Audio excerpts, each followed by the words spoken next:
আসসালামু আলাইকুম। সকলকে স্বাগত নতুন আরেকটি ভিডিওতে। আজকের এই ভিডিওতে আপনারা জানতে পারবেন উপবৃত্তির টাকা দেওয়ায় দেরি হচ্ছে কেন, এখনো দিচ্ছে না কেন। তো বিস্তারিত থাকছে আজকের এই ভিডিওতে।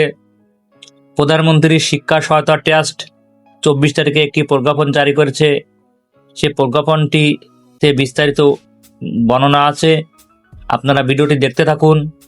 সমন্বিত উপবৃত্তি কর্মসূচির আওতায় ষষ্ঠ ও একাদশ শ্রেণীতে তথ্য এন্ট্রির লক্ষ্যে যে সকল শিক্ষার্থীর পিতামাতার মৃত্যুজনিত বিবাহ বিচ্ছেদজনিত কারণে পিতামাতার জাতীয় পরিচয়পত্র এনআইডি নেই, এইচএসপি এমআইএসে তাদের এন্ট্রি সংক্রান্ত উপযুক্ত বিষয়ের পরিপ্রেক্ষিতে জানানো যাচ্ছে যে প্রধানমন্ত্রী শিক্ষা সহায়তা ট্রাস্টের আওতায় বাস্তবায়নাধীন সমন্বিত উপবৃত্তি কর্মসূচির আওতায় যে সকল শিক্ষার্থীর পিতা ও মাতার মধ্যে যে কোনো একজন অথবা পিতামাতা উভয়ের মৃত্যু বা বিবাহ বিচ্ছেদজনিত কারণে এনআইডি না থাকলে এরূপ শিক্ষার্থীদের ষষ্ঠ ও একাদশ বা সমমান শ্রেণীতে উপবৃত্তির জন্য তথ্য এন্ট্রি সংক্রান্ত কার্যক্রম আগামী 2রা জুন 2026 তারিখ থেকে শুরু হবে।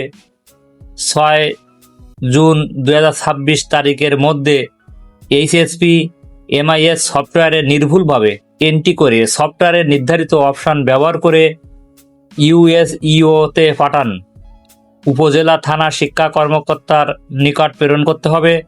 শিক্ষা প্রতিষ্ঠান কর্তৃক এইচএসপি এমআইএস এ তথ্য এন্ট্রি এবং প্রেরণ সুবিধাটি 6/6/2026 তারিখ রাত 10টায় স্বয়ংক্রিয়ভাবে বন্ধ হয়ে যাবে।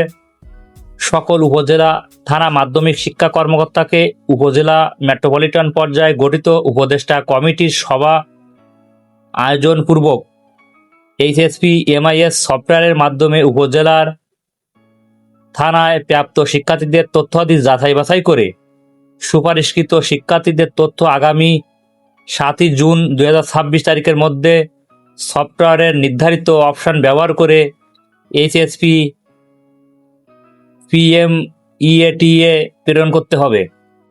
শিক্ষার্থীর পিতামাতার মৃত্যুজনিত বিবাহজনিত কারণে অভিভাবকের এনআইডি নিষ্ক্রিয় এনআইডি নম্বর প্রদান করা সম্ভব না হলে সেক্ষেত্রে এইচএসপি এমআইএস সফটওয়্যারের শিক্ষার্থীর তথ্য এন্ট্রি ফর্মে শুধু পিতার নাম অথবা মাতার এনআইডি থাকলে এইচএসপি এমআইএস সফটওয়্যারে শিক্ষার্থীর তথ্য এন্ট্রি ফর্মে পিতা অথবা মাতার জাতীয় পরিচয়পত্র এনআইডি এন্ট্রি করে পিতা অথবা মাতাকে অভিভাবক হিসাবে নির্বাচন করে এন্ট্রি কার্যক্রম সম্পন্ন করতে হবে। পিতা ও মাতার উভয় মৃত্যু হলে সেক্ষেত্রে তাদের এনআইডি নম্বর প্রদান করা সম্ভব না হলে অভিভাবকের তথ্য আপন ভাই বোন দাদা দাদি নানা নানিকে অভিভাবক হিসাবে নির্বাচন করে শিক্ষার্থীর নিজ নামীয় স্কুল ব্যাংকিং অ্যাকাউন্ট ব্যবহার করতে হবে। এরূপ শিক্ষার্থীর ক্ষেত্রে সংশ্লিষ্ট শিক্ষা প্রতিষ্ঠান প্রধান শিক্ষার্থীর পিতা ও মাতার মৃত্যু বিবাহজনিত বিচ্ছেদ কারণে এনআইডি না থাকার প্রত্যয়নপত্র প্রদান করবে এবং উক্ত প্রত্যয়নপত্রে অ্যাটাচমেন্ট হিসাবে এইচএসপি এমআইএস সফটওয়্যারে আপলোড করতে হবে। উল্লেখ্য, শিক্ষার্থীর পিতামাতা মৃত্যুজনিত বিবাহ বিচ্ছেদজনিত কারণ ব্যতীত অন্য কোনো কারণেও শিক্ষার্থীর তথ্য এন্ট্রি করা হলে তার দায়িত্ব সংশ্লিষ্ট শিক্ষা প্রতিষ্ঠান বহন করবে। সংশ্লিষ্ট উপজেলা থানা মাধ্যমিক শিক্ষা কর্মকর্তা তার আওতাধীন সকল শিক্ষা প্রতিষ্ঠান প্রধানগণকে উক্ত বিষয়টি অবহিতকরণ এতদা সংক্রান্ত সকল কার্যক্রম নিবিড়ভাবে মনিটরিং করবেন।